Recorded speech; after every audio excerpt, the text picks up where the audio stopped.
Bonjour les pirates, bienvenue au Cocktail avec des pirates. On sait que ça fait un petit bout qu'on n'en a pas fait, mais aujourd'hui, on a des gens super intéressants pour vous autres. Oui, puis vous savez, on pourrait inviter bien des gens, mais nous, ce qu'on préfère, c'est inviter des gens qui vont apporter quelque chose de vraiment rafraîchissant et différent. Et puis, c'est pas facile à trouver, mais on en a. Donc aujourd'hui, on rencontre des gens de Clanic, spécialement Dylan et Barbara. Puis si vous ne les connaissez pas, c'est des recruteurs.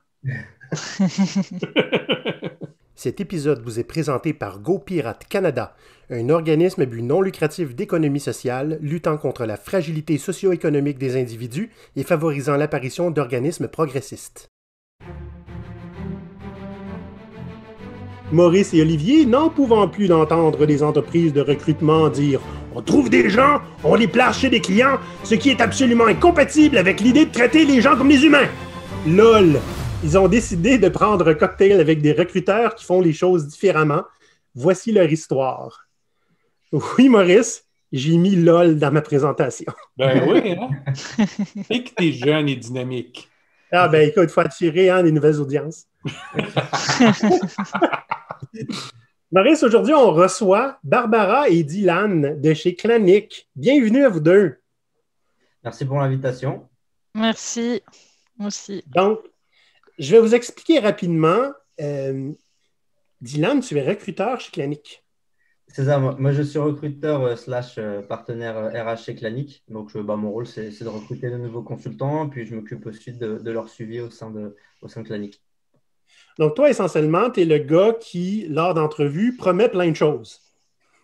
C'est ça, je promets plein de choses. J'essaie de faire en sorte que les choses que je promets soient celles qu'on est capable d'offrir. C'est comme ça qu'on me voit en général.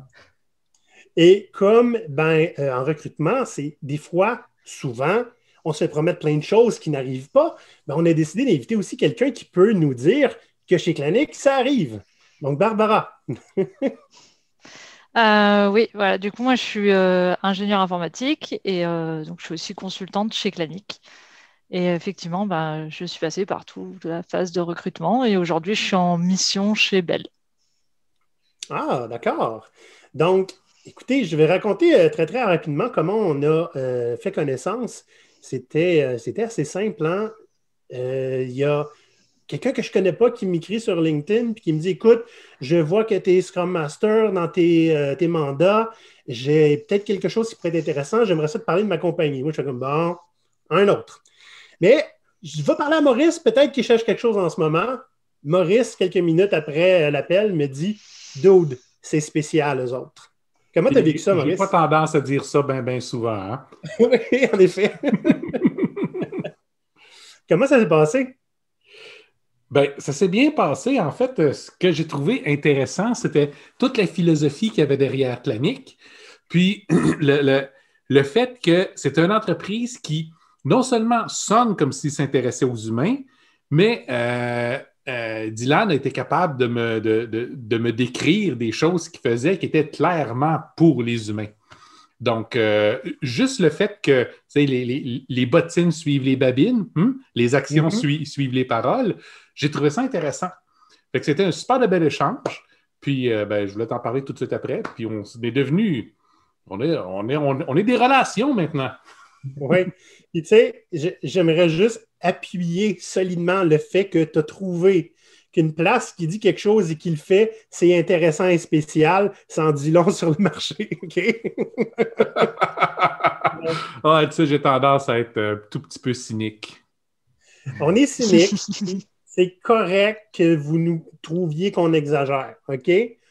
On en a vu des vertes, des pommures, puis surtout, on en a des gens qui nous en écrivent pas mal tous les jours, des vertes et des pommures. Donc, c'est sûr qu'on a un portrait un petit peu spécial du marché. De toute façon, si ça peut vous faire plaisir, puis vous dire qu'on exagère, parce que on ne fait pas juste de l'éducation, mais on fait du divertissement aussi, vous êtes capable de vous le répéter, puis comme ça, vous allez pouvoir dormir la nuit. Voilà. Donc, on aimerait ça savoir, Dylan, comment... c'est quoi les actions, en fait, qui sont derrière ces discussions-là que vous avez avec des candidats? Parce que j'imagine que, évidemment, les candidats doivent vous parler d'eux, mais toi, tu dois aussi leur parler de Clanic. Mais comment ça se passe? Alors avec les candidats, ce qui va se passer, c'est que quand je les rencontre, je leur parle un peu de comment nous on fonctionne et ce qu'on va proposer à nos consultants. Et donc nous, ce qu'on va proposer, c'est déjà que la firme dans laquelle je travaille a un modèle d'affaires qui est vraiment centré autour du consultant. Et ça se traduit par différentes choses. Déjà, on essaye d'être maximum humain possible dans notre processus de recrutement, puisque ça commence là. Et ensuite, il y a aussi, je dirais, la vie une fois qu'on est consultant. Et ce qu'on va proposer à nos consultants, ça va être déjà d'avoir des suivis qui sont réguliers et des suivis auxquels on s'y tient. Pas se dire, vous allez avoir des suivis, mais derrière, on oublie de les faire parce qu'on n'a pas le temps. Et on va avoir aussi différents programmes qu'on leur propose. Premièrement, un programme qui leur permet de prendre un rôle au sein de Clanic, ce qui fait que même si on est en mission chez le client, on a quand même du lien avec sa firme. Un programme qui est une université de formation interne pour pouvoir faire des formations entre consultants. Et on a aussi un programme qui est un incubateur de start-up, donc qui permet à nos consultants qui ont envie de créer leur entreprise de le faire au sein de Clanic et donc de s'émanciper de Clanic, mais on les accompagne pour ça. Ah, c'est bon. Donc, au lieu de les voir comme d'éventuels départs ou même des compétiteurs, on embrasse le fait qu'ils ils peuvent vouloir quelque chose de plus grand et partir eux-mêmes en affaires. C'est clairement ça. On utilise ça comme une opportunité de partenariat. C'est génial. Oui, c'est un peu ça. Comment Clanic reste proche des candidats, Barbara? Ça se passe comment pour toi? Par rapport au recrutement ou après dans le continu? Tout ce que tu as vécu. Alors, pour le recrutement, moi, ça a été un peu compliqué parce que il fallait que je puisse avoir un visa pour le Canada et à cette époque-là, c'était un peu au milieu de la pandémie, donc ça a pris un peu du temps. Cependant, ça a été assez agréable pour moi parce qu'on est toujours resté en contact en fait assez régulièrement sur le suivi de la situation, puisqu'on suit beaucoup l'immigration, si ça allait réouvrir ou quoi. Donc ça n'a pas juste été OK, on acte que tu viens chez Clanic et puis après on oublie, on se reparle dans 6 mois. Il y a quand même eu un suivi régulier et j'ai aussi pas mal apprécié que malgré qu'on soit toujours j'étais dans une période où j'étais pas encore dans l'entreprise, mais on avait déjà acté que ça serait bon. Mais du coup, il y avait encore cette histoire d'immigration. Ils m'ont quand même proposé les formations en interne de l'entreprise, d'avoir accès tout à une partie justement des formations en ligne. Et c'était plutôt appréciable de pouvoir déjà en fait se sentir dans l'entreprise et commencer dans le processus de l'entreprise, alors que j'étais pas encore vraiment dans la mission.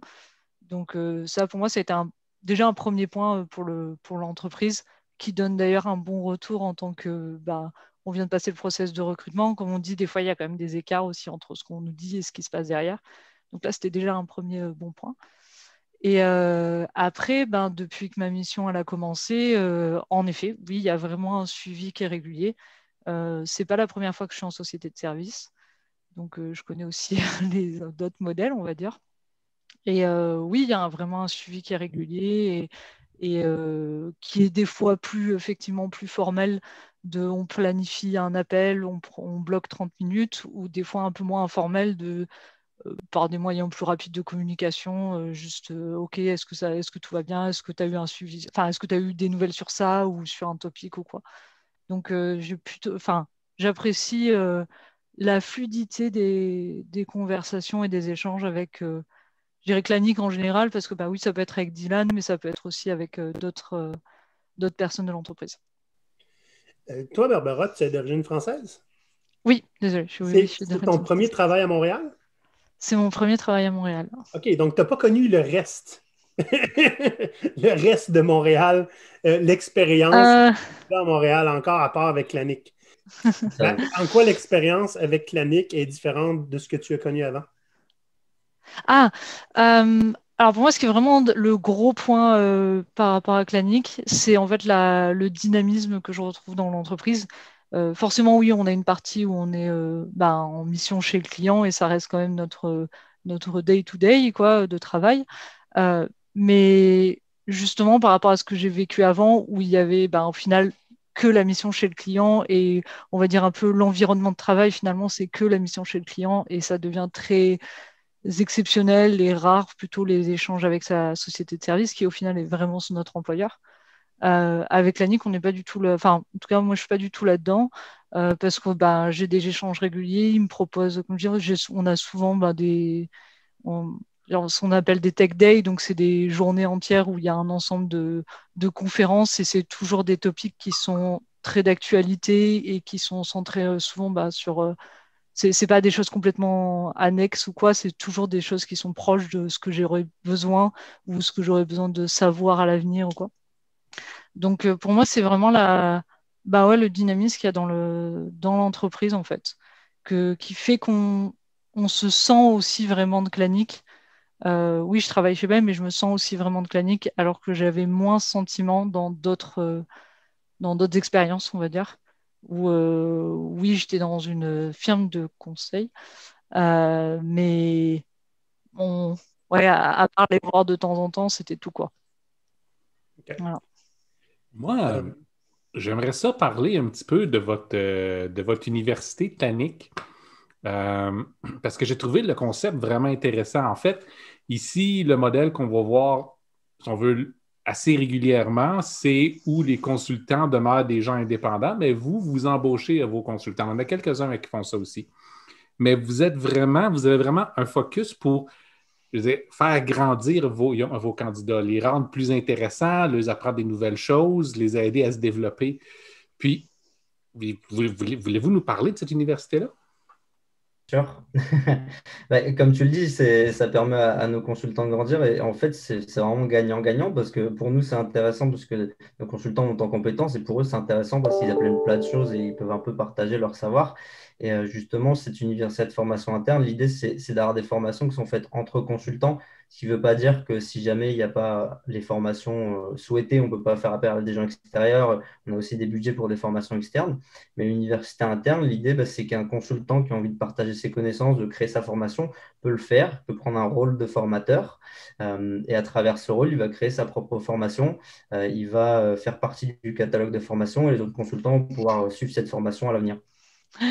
Et du coup, si je peux ajouter, ce qui est vraiment intéressant dans ce système-là, en fait, et qui est vraiment poussé au bout par rapport... Parce que des fois, c'est ce qu'on nous dit aussi, toutes les boîtes nous disent, oui, on est humain-centré, et oui, on a de la formation, etc. Mais on propose une formation à l'année et qui est payée dans un autre organisme ou quoi. Et là, le fait qu'en fait, les formations, bon, pas toutes comme l'a dit Diane, mais en tout cas, la partie, ce qu'on appelle Knowledge Center, donc qui est un ensemble de conférences accessibles, le fait qu'elle soit proposée par d'autres consultants en fait, de Clanic, non seulement ça amène du lien entre consultants de Clanic, parce que moi je travaille chez Bell, mais un autre qui travaille, je ne sais pas, à la National Bank ou quoi, j'aurais probablement pas beaucoup d'occasion des fois de rencontrer cette autre personne. Donc ça permet de faire du lien, mais ça crée aussi des communautés de pratique dans le sens où si demain, moi j'ai une question où je me dis, dans mon cadre de mon travail, ça pourrait être intéressant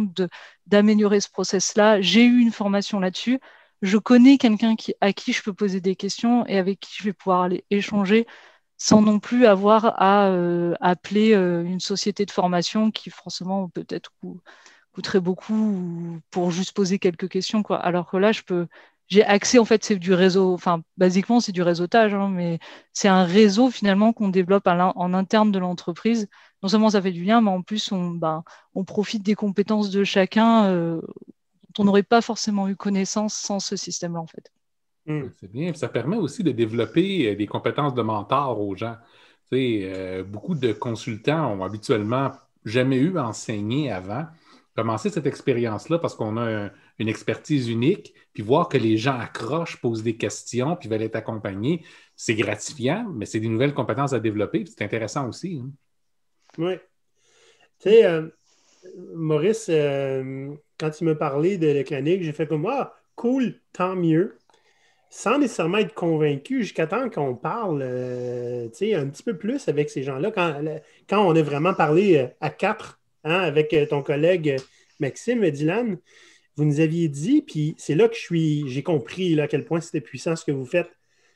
Il y a une chose dont on a souffert, on sait que beaucoup de gens souffrent dans le recrutement en ce moment, c'est moi ce que j'appelle l'effet caisse de bière, c'est-à-dire on fait des ouvertures de postes qui sont fixes, et on essaie de forcer les gens dedans.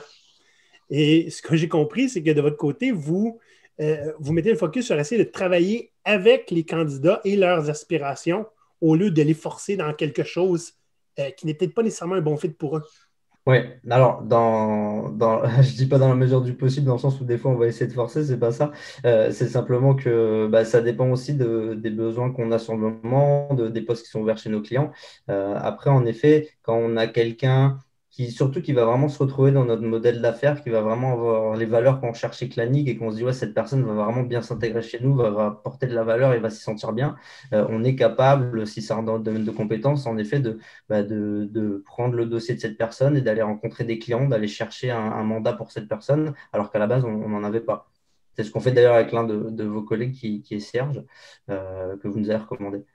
Oui, parce que, tu sais, honnêtement, si tu regardes, par exemple, quand il y a eu des ouvertures de postes pour des consultants, en général, c'est tout formaté d'avance, puis tu n'as pas vraiment le choix. Je trouve ça intéressant que quand vous voyez le potentiel chez quelqu'un, vous essayez davantage de faire en sorte que ces personnes-là soient bien, quitte à ne pas prendre ce qui est préformaté. Tu sais? Ouais, ouais. Hmm. Après, je pense que c'est gagnant pour tout le monde parce que d'expérience, parce que je faisais du recrutement dans des entreprises avant aussi, ça sert à rien d'essayer de vendre quelque chose à quelqu'un qui lui correspond pas. Ça sert à rien d'essayer de forcer la main à quelqu'un d'aller sur quelque chose qui lui plaira pas parce qu'au final, tôt ou tard, ça se retournera contre nous-mêmes. Donc, et pour cette personne, ce sera pas avantageux non plus. Nécessairement. Est-ce que tu veux nous parler, Dylan, de votre programme pour lancer vos propres entrepreneurs? Parce que Ouais, c'est quelque chose qu'on ne voit pas souvent, là. On en entend parler quand on parle de grosses compagnies comme Hire, puis là, je parle de grosses compagnies comme s'il y en avait beaucoup, là, ce sont les seuls là, que je connais qui fait ça. Mais comment ça fonctionne avec vous? Parce que le potentiel est intéressant pour beaucoup de monde, là. En fait, on a un programme en interne qui s'appelle Corner, qui est l'incubateur de start-up.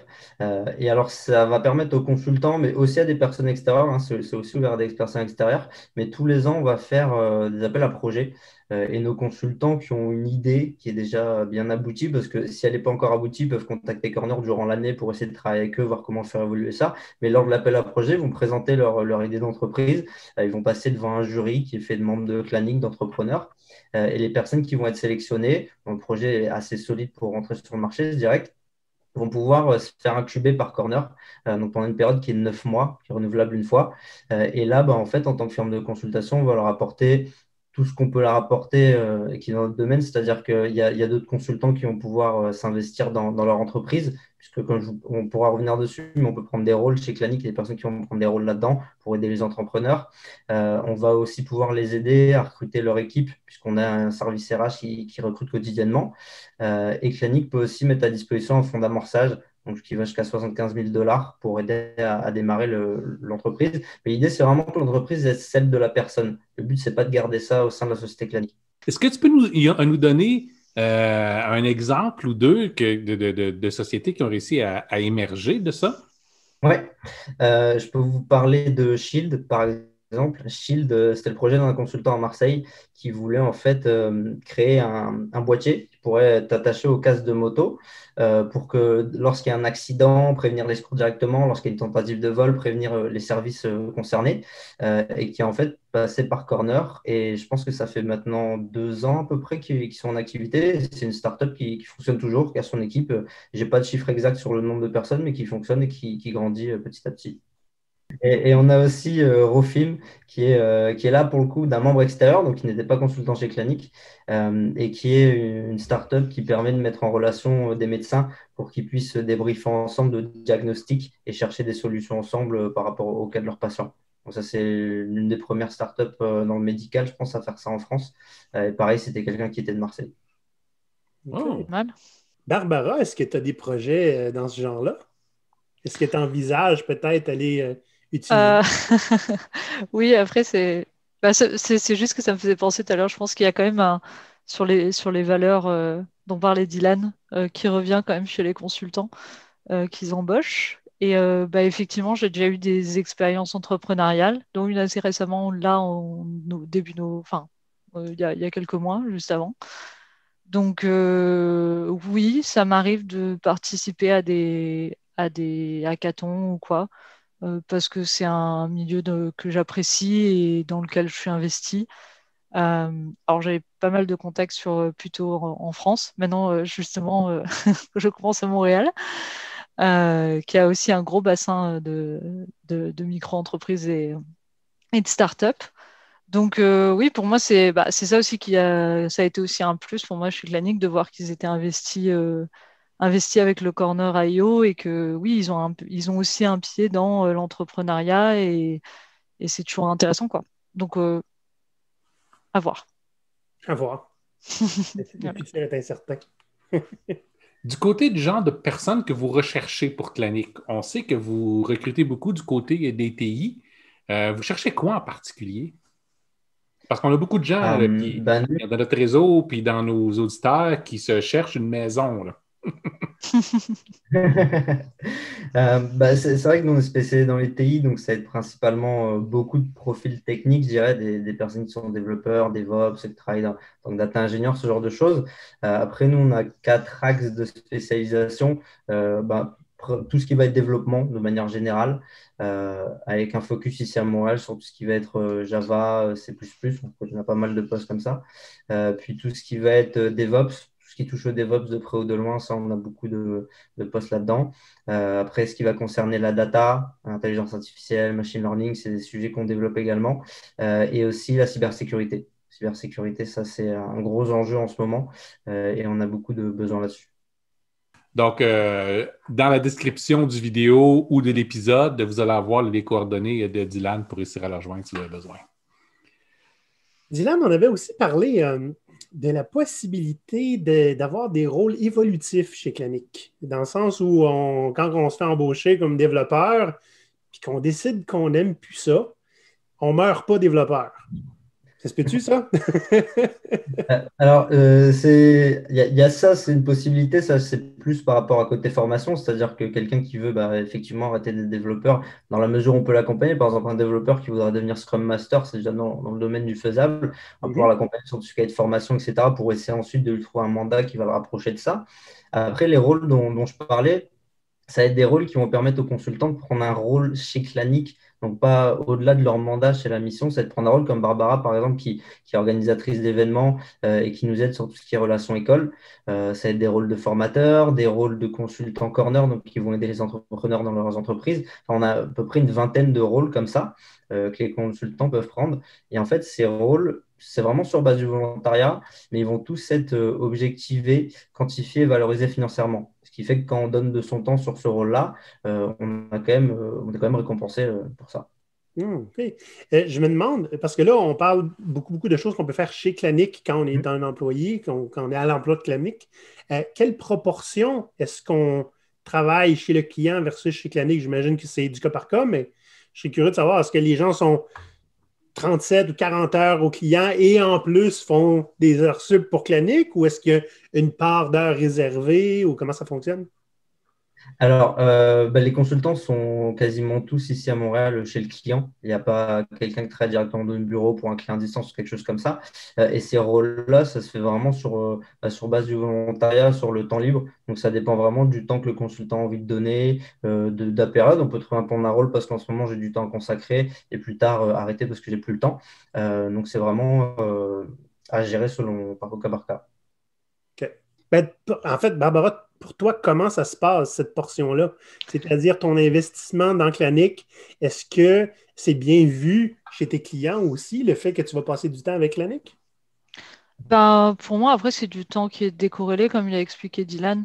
C'est-à-dire qu'il y a mon temps qui est en entreprise, en mandat, mais qui, lui, ne change pas et qui est constant et qui est vu avec le client. Et après, c'est du temps, effectivement, qui est pris à côté, mais c'est aussi, je pense, de l'organisation personnelle, de se dire, par exemple, pour des événements dans le cadre donc, de mon rôle que j'ai organisé, ça m'est arrivé de le faire des fois le week-end. Après, comme il a dit aussi, c'est vrai que ça peut être, c'est des moments qui sont rémunérés aussi. Mais voilà, je vais faire ça le week-end et on ne demande pas non plus des heures et des heures. Organiser un événement, ça se fait aussi assez rapidement quand on a les bons outils et quand on a ça un petit peu en tête. Voilà, après, c'est organisé sur tout son temps, mais non, c'est bien de décorréler les deux quand même. Toi, Dylan, est-ce que tu as été recruteur en France également? Ouais, j'étais recruteur en France et à Lisbonne. J'étais dans une agence de placement, donc c'est un fonctionnement un peu différent. C'est quoi les différences entre l'Europe et le Québec en termes de recrutement? Une différence majeure pour moi, c'est l'importance je dirais, du relationnel, du réseau, je trouve, ici au Québec. Ah, Je trouve que les jeunes donnent beaucoup d'importance au relationnel, aux échanges qu'ils vont avoir avec les personnes. Et au-delà de ça, là où en France, je pense que quasiment jamais on a accepté, je dirais, de venir avoir un entretien avec moi alors que, je sais pas, la personne n'était pas en recherche ou moi, je n'avais pas forcément un poste aujourd'hui. Ici, ça se fait beaucoup que la personne se dit, bon, bah, on va se rencontrer, je ne suis pas à l'écoute aujourd'hui ou tu n'as pas de poste pour moi aujourd'hui, mais au moins on se connaît et puis on reste en contact. hmm. Vous êtes une nouvelle organisation ici au Québec. Ça fait pas très longtemps que vous êtes installé, puis vous grandissez assez vite. Qu'est-ce qui vient après pour vous autres? Là, à l'étape où vous êtes rendu, c'est quoi vos prochains projets? Ici au Québec, Oui, ou en général? en général, je parle au niveau groupe, là, il y a un gros mouvement d'internationalisation, parce qu'à la base, il y a quand même beaucoup de bureaux en France, donc l'idée, c'est d'ouvrir des agences un peu partout aussi, et d'augmenter cette proportion.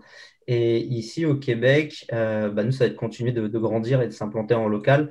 Et le gros projet pour nous aussi, c'est vraiment de faire en sorte que cette agence ici à Montréal soit vraiment une agence québécoise. L'idée, c'est pas de ramener nos pratiques françaises, notre vision française ici, c'est vraiment de faire en sorte qu'on s'adapte aux coutumes locales et qu'on travaille là-dessus. Là, c'est vraiment là-dessus qu'on travaille en ce moment. Ah, c'est bon, ça. En fait, ça, c'est intéressant, là. Vous êtes un gros réseau avec les groupes qui sont en Europe. Où est-ce que vous êtes placé? Parce qu'on a des gens qui nous écoutent de partout.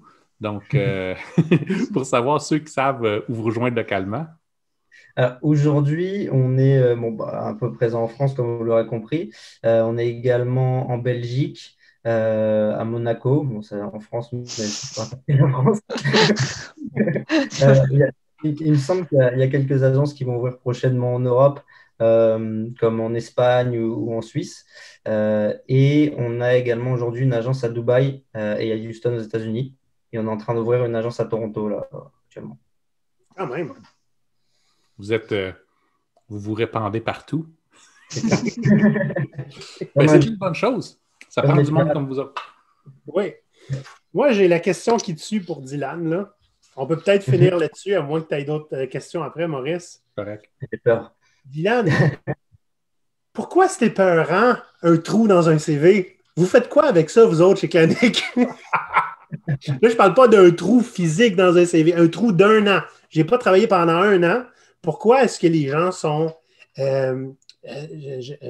stigmatisés quand il y a un trou dans un CV? Puis comment faire pour que ça ne soit plus un problème? Honnêtement, c'est une des choses qui me purge le plus. C'est non content d'avoir une emprise sur ton futur possible. Pourquoi on essaie d'avoir une emprise sur notre passé? Barbara veut parler là-dessus. Barbara, si tu veux répondre, vas-y. Alors, je ne sais pas si c'est mieux que. Enfin, si tu veux parler avant, mais c'est juste que. Bah, en fait, j'ai eu une première expérience en France et puis justement, je suis partie 1 an et demi, donc on peut appeler ça un trou.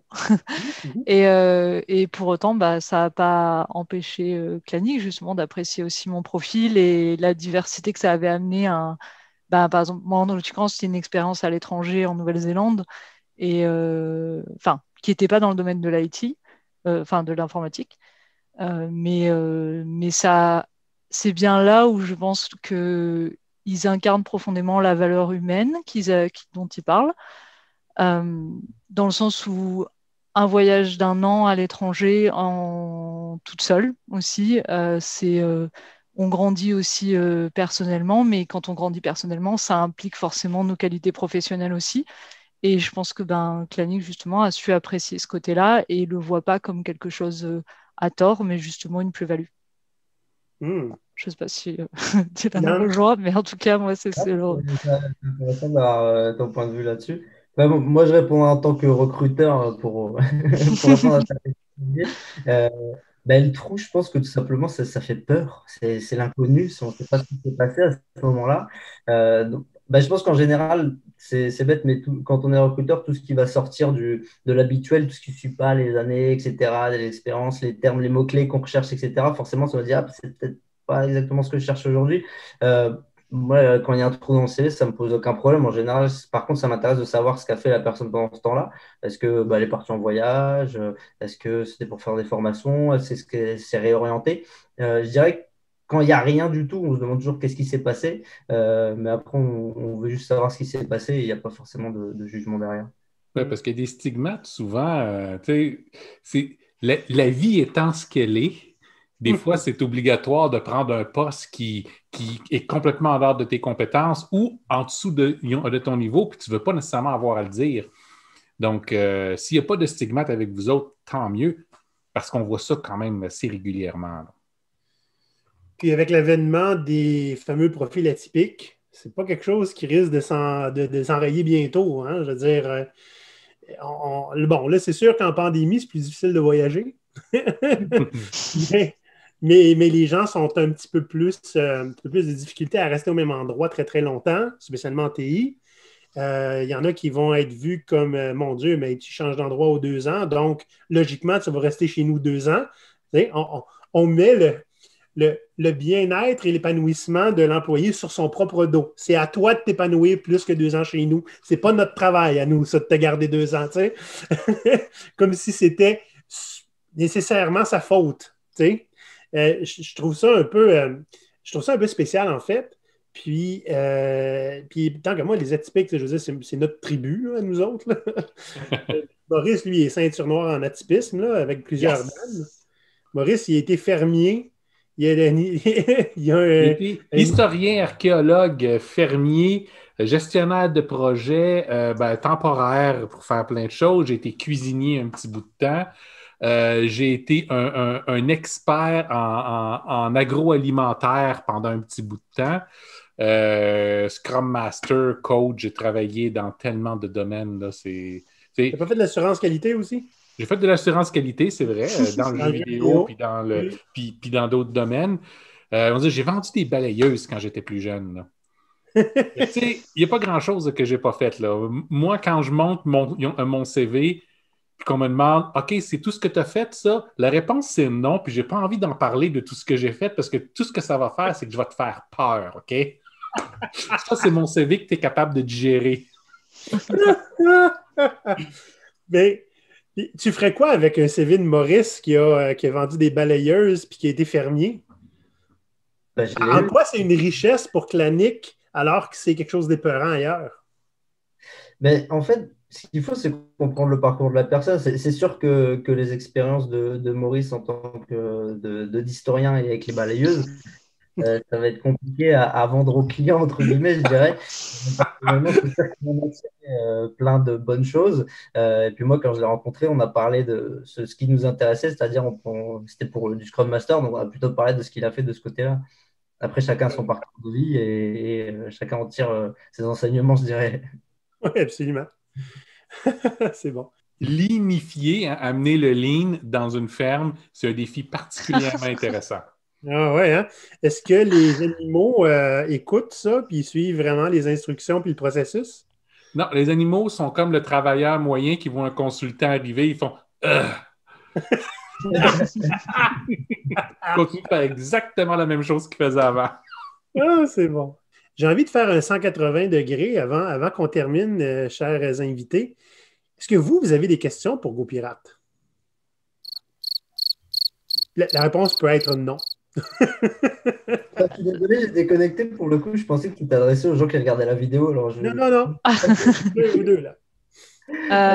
La réponse peut être on peut avoir 1 minute pour réfléchir. Je n'avais pas pensé à ça. Bien sûr. Moi, j'aurais une question. C'est peut-être vous, qu'est-ce que vous aimeriez voir plus souvent en industrie de recrutement et peut-être pas justement des choses qu'on fait déjà, peut-être justement des choses que nous, on pourrait faire différemment. Sachant que moi, c'est passé par là. Oui, il y a quelque chose que vous pouvez faire, en fait, que n'importe quel recruteur peut faire. OK? S'intéresser à la personne puis à son parcours et non pas au fit spécifique de qu'est-ce que le client a demandé. Tu sais, un client, ça demande ce que ça connaît. Puis je le dis en tant que consultant, là, je me bute régulièrement à ça dans ce que j'enseigne. Il demande ce que lui connaît, mais ce n'est pas nécessairement ce qu'il a besoin. Par recrutement, c'est la même chose. OK? L'idée de concevoir les gens comme des pièces interchangeables de machinerie, là, voici les spécifications exactes qu'on a besoin, c'est ça que ça nous prend. Il n'y a pas un humain qui fait ça. Ce que moi, je rêve de voir dans le domaine du recrutement, c'est essayer de comprendre ce que le candidat va être capable d'apporter au client que le client ne sait pas encore qu'il a besoin. Okay? Donc, ça demande de bien comprendre le client, ça demande de bien comprendre le candidat, d'avoir de l'empathie, puis d'essayer de faire une connexion, puis d'aller plus loin. Tu sais, l'idée d'avoir à challenger le client sur ce qu'il demande, j'ai rencontré très peu de recruteurs prêts à faire ça. Puis ceux que j'ai rencontrés, je les ai rencontrés chez vous. Hmm. Je suis ravi d'entendre ça. Moi, je vais vous parler d'un rêve à un moment donné que j'ai eu, pas un rêve quand je dormais, un vrai rêve, là. J'ai été gestionnaire à quelques reprises quand même et j'ai recruté des gens aussi. Hein? Et j'ai parlé à des gens qui étaient, tu sais, quand tu appelles quelqu'un au téléphone, que tu avais un rendez-vous téléphonique avec cette personne-là, et tu le sens de tout ton être que tu étais 1 minute et 12 en retard, puis qu'il tournait dans son salon en paniquant. OK? Puis tu l'appelles, puis tu vois bien qu'il n'est pas à l'aise dans ça. Puis tout ce que tu veux, c'est un appel de courtoisie pour voir comment il va, puis tu essaies de comprendre où est-ce qu'il va dans la vie, pour voir si ça peut être intéressant. Il y a des gens qui sont 0% à l'aise avec l'idée d'aller dans un processus de recrutement, et il y a des gens qui vont être 120% à l'aise et qui sont tellement habitués de se vendre que des fois même, c'est quasiment un spectacle. Hein? L'idée, c'est qu'il n'y a pas un processus de recrutement qui est fait en fonction de ce que les gens ont envie d'avoir comme expérience. Et j'ai déjà eu cette idée-là. Construisez l'expérience de recrutement que vous voulez avoir. OK? Laissez le candidat dire comment il veut vivre ça. Je ne sais pas si c'est possible. Je lance l'idée, parce que moi, je n'ai pas le temps et les ressources pour faire quelque chose comme ça. Mais je m'étais dit à un moment donné, il faudrait bien que je fasse l'expérience. Comment faire en sorte pour... on ne connaît pas les candidats. Pour qui on est pour prétendre qu'on a la formule idéale pour apprendre à les connaître et les passer en entrevue? Eux se connaissent mieux que nous. Comment on pourrait s'adapter à leur réalité, le fait qu'ils sont introvertis, extravertis, qui veulent des entrevues, oui, de groupe avec 5 personnes ou juste avec une personne parce que c'est trop stressant pour eux. Moi, je rêve de quelque chose comme ça. Puis, tu sais, Maurice, ça pourrait être une start-up, cette affaire-là. On n'a juste pas le temps de faire ça. Donc, ouais, moi, c'est le défi que je lance aux gens qui font du recrutement en ce moment. Ouais. Fais ce que tu veux avec, Dylan. C'est intéressant comme réflexion. Comment réussir à savoir qu'est-ce que la personne va préférer. Après, il faut demander, mais comment avoir. Ça peut être aussi simple que, tu sais, tu te logs, puis bon, veux-tu une information sur tes gestionnaires potentiels? Là, tu sais, puis tu vas avoir un beau courriel avec leur compte LinkedIn. Qu'est-ce que l'entreprise fait? Tu n'as pas besoin d'aller chercher, tu le downloads. Préfères-tu qu'on s'organise par texto ou au téléphone? Parce qu'il y en a que quand on les appelle en plein milieu de la journée, ça les fait chier, hein, Maurice? Oui, ça c'est comme moi. Un message pour tous ceux qui ont affaire à m'appeler. Vous prenez rendez-vous avec moi, puis là, je vais répondre. Autrement, c'est pas sûr que je réponde. Puis le message est particulièrement fort pour les recruteurs qui est non seulement bon pour m'appeler absolument n'importe quelle heure du jour ou du soir, mais habituellement, quand vous prenez rendez-vous avec moi, c'est rare que vous êtes là à temps. C'est moi qui fais les frais de ça parce qu'après ça, il vient se plaindre sur notre Slack. Yes! C'était vraiment gentil à vous d'avoir accepté de vous faire interviewer live comme ça par 2 gars qui boivent du rhum et de la cervoise. Ouais. Je ne sais pas qu'est-ce que vous buviez, vous? Une petite bière. Une petite bière. Bien de chez nous ou bien de chez vous? Non, alors j'essaie de goûter toutes les bières du Québec. Donc j'en achète à chaque fois une différente. C'est pas le même soir, j'espère, hein? Donc je suis pas sûre. Je crois que celle-là. En tout cas, elle n'existe pas en France. C'est faites un joyeux cocktail avec un rhum et puis plus du même rhum. Toi, Dylan, c'était quoi? Moi, je mets du cidre. J'avais un reste de cidre. C'est mon genre, ça. J'adore le cidre. Je suis un cidreux. Ouais, j'adore. C'est un site, une collègue, j'étais à Québec. Il est bon.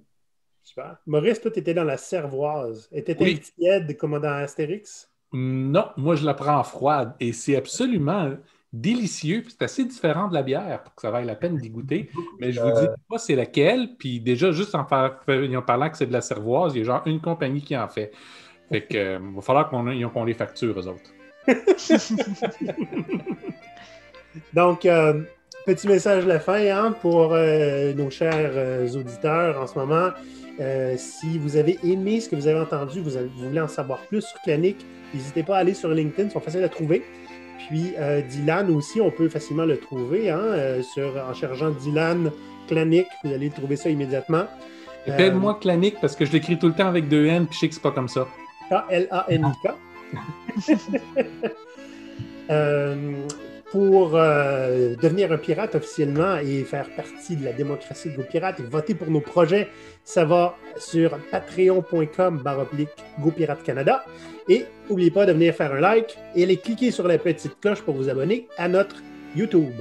Maurice, on prend encore les reviews sur Apple Podcast. Je pense qu'il reste 4 places disponibles. On va commencer à charger pour les autres après ça. Ça marche pas. Donc, merci beaucoup Barbara et Dylan. Et c'est très gentil d'être venus nous endurer pendant tout ce temps. Et chers pirates, on se voit la semaine prochaine.